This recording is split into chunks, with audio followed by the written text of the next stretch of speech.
Aujourd'hui tout semble sourire à la charmante Capucine Hanave. Révélée par la télé-réalité Secret Story en 2012, la jeune femme a écumé les divers programmes du genre avant de finalement atterrir dans la célèbre bande de Touche pas à mon poste. Une expérience qui a décuplé la notoriété de la jeune femme et qui lui permet aujourd'hui de se consacrer à son métier de rêve, celui d'actrice.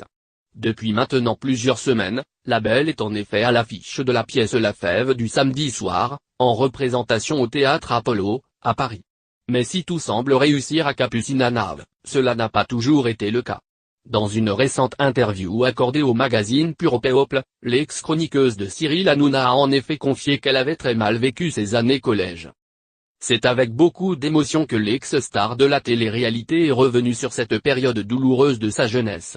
Confiant qu'elle avait un besoin d'attention énorme lorsqu'elle était petite, elle a ainsi raconté les insultes dont elle faisait l'objet dans la cour de récréation. À l'école, on m'appelait la naine ou la crêpe. J'ai tellement entendu ces insultes qui sont restées gravées en moi.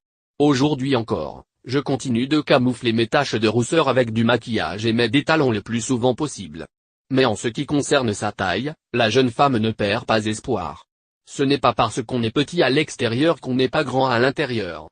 Comme mon papa ou Nicolas Sarkozy, des personnes de petite taille qui, au final, ont plus de pouvoir que quelqu'un de 1,90 m. Je trouve ça beau car c'est un peu une revanche sur la vie confie-t-elle à nos confrères. Espérons que Capucine Hanave aura le droit à la sienne.